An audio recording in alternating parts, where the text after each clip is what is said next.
Welcome back to the 2020 Take Two.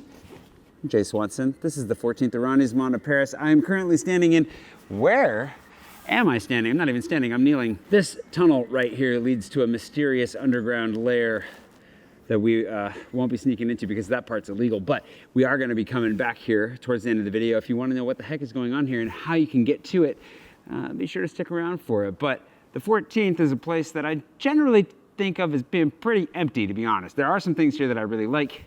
It is a bit more of a challenge to fill my 5 favorite things about this arrondissement, because basically that's all my favorite things about this arrondissement. I'm giving it all away today, and with a couple of flubs, a couple of mistakes, and a very interesting punctuation mark, yeah, why don't we just jump into it? Let's go straight to our interrobang of interest here in the 14th arrondissement.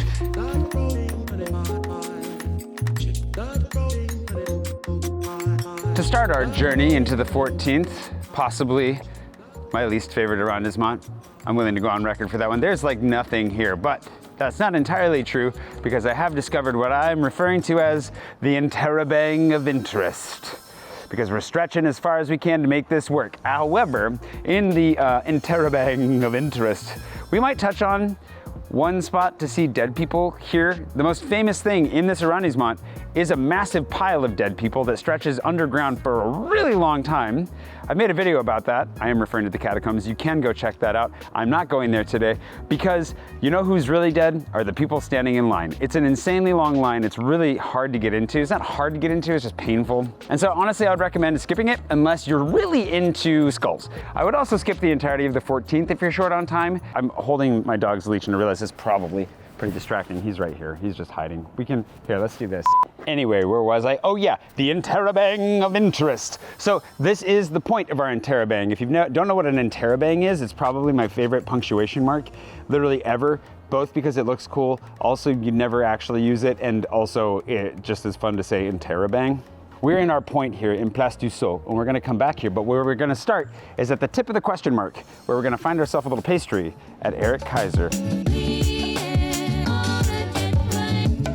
Eric Kaiser is a lifesaver in almost every arrondissement, and it speaks to how kind of empty the 14th is, that they are technically in the 14th, but right across the street from the 15th, next to Montparnasse, the train station, and the giant tower here. However, I got a pain au chocolat. Train stations, not places to hang out, but if you want to get a croissant, this is where you would start, and then move quickly away from here.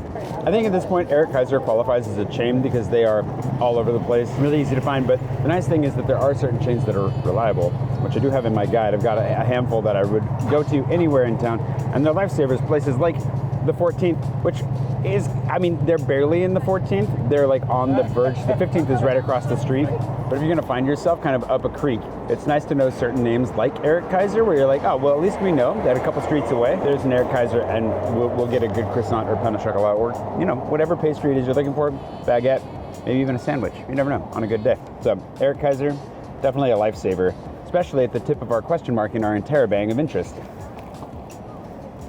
Speaking of which, let's get out of here and go find something more interesting. Now, as we continue our interrobang of interest down the question mark, one of the most questionable recommendations I'm going to make today is Madame Pompa. Now, I'm not saying you should go out of your way to come here, and I'm not saying that it's amazing, but surprisingly, this place has got some really good fried food options.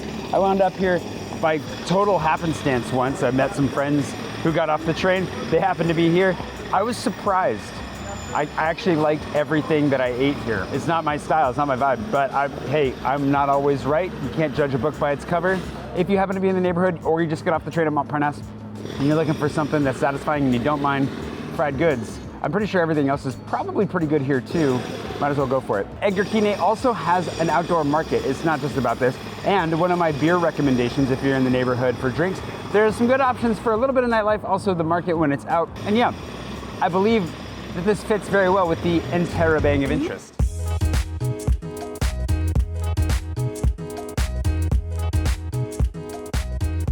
we come to the bottom of the question mark of our interrobang of interest, we get to Catalogne. This is a circle that I don't know what they're doing for construction. It does look like they've completely removed this. This used to be a road, like a roundabout all the way around. It's already just a pedestrian zone over here. This might be a park in the end, I hope. I have no idea what they're doing. There's a really cool shot of the Eiffel Tower. If you have a long lens, you'll want to get it from here. And then just in general, like this is kind of an amazing circle. It feels very different for Paris.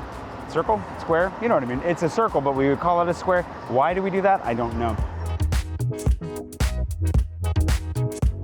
And then as you wander back down the question mark, back to our point, you're gonna discover some theaters, some interesting bits and bobs and doodads. Back into Place du Sol. Place du Sol, I don't even actually know what this building is. All these buildings, are they residential? I feel like I know that there's a bunch of medical offices in here. I saw a bunch of signs, so I'm thinking that there's probably a bunch of offices and so forth. But the cool thing is about this place is that it's actually asymmetrical, which is something that I often find really oddly pleasing. It boggles my mind because the door, it's not in the middle. Like we're not going door to door directly. Like it's just a little bit off kilter. I have no idea why. Who made that choice? We'll never know. Somebody probably knows. If you know, if you're an architectural historian or something, you can leave a comment below. But it's really cool on a really bright blue sunny day. It's already really interesting right now, just the curvature, the flowers, the park is chill, even if you can't go onto the grass. It makes for some really beautiful photos. And when the sky is blue and you get some clouds moving along, wonderful time-lapse footage. Today, of course, we're striking out with our luck on weather as I'm filming, but it's still pretty wonderful. And if you do end up here in the interrobang of interest, then this is a good spot to go. And next door, as a part of our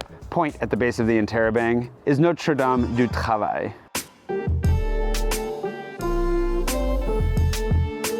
While it might not be the most impressive from the outside, Notre Dame du Travail, or Our Lady of Work, Our Lady of Labor, is a phenomenally interesting church to me because it was built in the same era as the Eiffel Tower. And while it doesn't show from here, inside, it looks so different than any other church you're gonna see while you're here in Paris. The ironworks, it's got ironworks, like ironwork arches on the inside. It's pretty amazing. I stumbled on this by accident when doing one of my 80 and 8 videos, I think, back in the day. Just exploring, walked in. Kind of blew my mind. If you're into churches, you're into that era, maybe, like the World's Fair era. It's a really interesting church. I would definitely give it a look.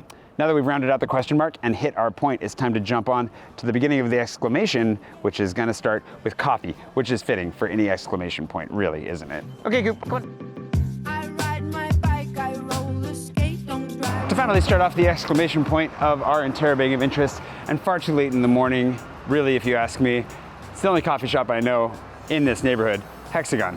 Not only is Hexagon a coffee shop, but they're also a roaster, and they're very tasty. And I come here basically when I'm talking about the 14th, but you will get their coffee in other parts of the city. It is good, and if you're in the neighborhood, it is worth it. And if you are in our interrobang of interest, it's very conveniently located because it is just down the street from our dot.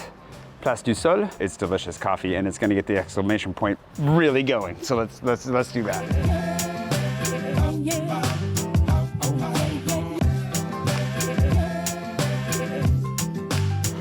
I got a very fruity Kenyan.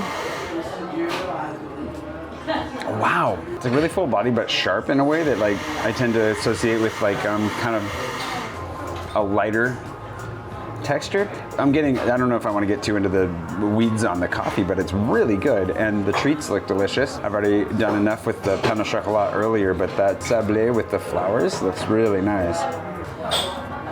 They don't make their own pastries, but they source some really good ones. And it's just a really nice, warm, cozy environment. I've been here with my dad a couple times, and yeah, like I said, it's out of the way, it's off the beaten path, but if you're looking to score points on the coffee meter, it is good. Also, the thing is that while this might be the only spot that I recommend in the 14th for a good cup of coffee, and this is a great cup of coffee, this is delicious, that doesn't mean that it's gonna be the only one forever. The coffee scene in Paris is absolutely exploding. It's actually really hard to keep up with, and that's a good argument for grabbing my guide. Now, you might be asking, Jay, I realize your guide, it's a PDF. You can't update a PDF. Like, it's basically a fixed document. The fun thing is this is our offline version. So this is what you get. You can carry it around with you. So you always have my recommendations on hand wherever it is that you're going. But coming soon. If you buy the guide, and if you bought it in 2023, if you buy it anytime after seeing this video, you're automatically going to get access to the online version that we're creating right now. We're working towards a progressive web app, which if that's just jargon to you, don't worry, we'll explain it in future videos. But the goal is that we can give you real-time updates to all the places that I love as we continue to develop it, roll it out, slowly evolve it. So you'll start with this PDF version, which you can download anytime you want, and then you'll see the website of it start to grow, and you'll start to get more and more access to better and better information as it evolves over time. If you're planning a trip for even longer, or you're coming in a few months, or maybe you're coming next year, it's only gonna get better with time. You're not gonna miss out on what I have right now, and it's just gonna keep growing, getting better and getting better. And if you ever come back to Paris, you'll still have access to it, lifetime access, no subscriptions, no recurring payments. You just pay for it once and it's yours, you're in. And there's a lot of fun stuff coming down the line that I'm really, really excited for. But for now, this is like literally the only place in the 14th where you can get coffee, and it is very good. The end of our interrobang and the tip of the exclamation point would be the Montparnasse Cemetery. It's a really nice cemetery if you do happen to be in the neighborhood, and it is worth a wander through. There is an old mill that is beautiful. This has been in a number of my videos if you want to go see what it looks like inside. I've been here a lot of times before, but we're trying to avoid the dead today because this may be the deadest of all arrondissements, and it kind of seems a little too on the nose to hype up the fact that it is full of millions of bones, plus a really beautiful cemetery, and then what else? Not a lot. I really love this lion so much in d'Enfer Rochereau, and just a fun little story. My understanding, when the gates were here, d'Enfer, the reason that they were named basically after hell, the gates of hell, was because this was also a dump where they just threw bodies and all kinds of horrible things. There were fires going all the time, terrible smells. Basically, back in the day, was hell for the Parisians. When they referred to hell, they imagined this place. So that should tell you something. Anyways, that lion's super cool, and I believe it's a monument to the Franco-Prussian War. Could be wrong about that. Probably look that up, but it's a really cool lion. Now, across from the Catacombs Museum, if you decide that maybe waiting in line to go underground isn't your thing, there's good stuff going on in the Catacombs Museum, but across the street, in a building that looks eerily familiar and similar to that, it's going to be the Liberation of Paris Museum. I made a video about this as well. If you want to go inside, check it out. So if you're going to make a day of the 14th, you know, you could do a museum, you could do the underground catacombs, you could even do the Petite Ceinture, the urban exploring we're going to go do right now.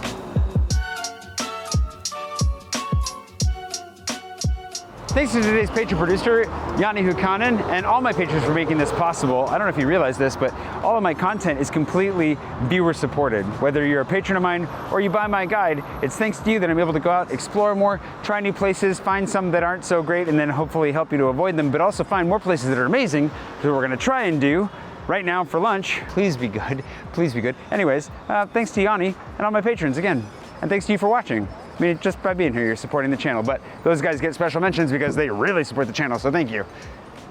Oh, also, Elysia here, this church is, I just think it's kind of cool looking. It's pretty, and it's a nice big square. You know, I like it.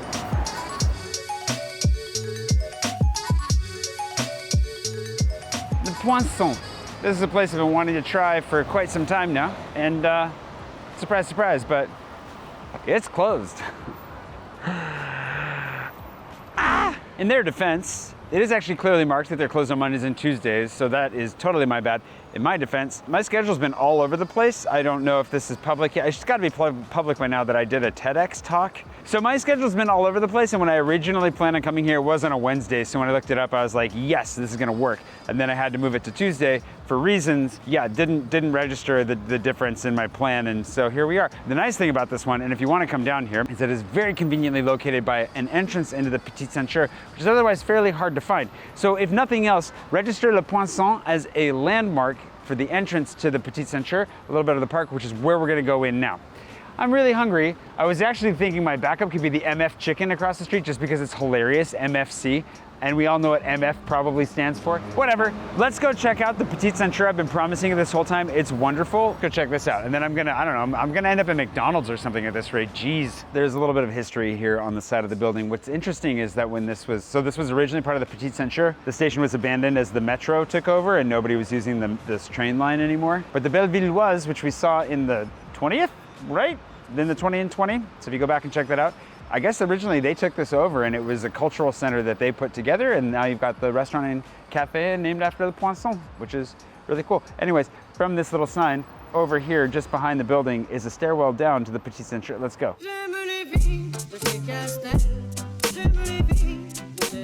The Petit Centre means the little belt. This was the iron belt, the railway that used to encircle Paris. Before the metro was built, it was just one of the early expressways to get around the city and, you know, see different parts of the capital as you went. It is now divided up into part private, part public space. You'll go to places where there are barriers, you won't be able to continue on, or there are areas like this that are open for the public to wander. Lots of street art, lots of graffiti, interesting stuff to see as you go around. Anyways, if you're looking for like a more unique urban explorer slash park vibe where you get to go, there'll be some fun photos, a lot of fun photos down here, lots of really nice lines, especially with the railway, and then just a variety of really interesting architecture that you can walk under.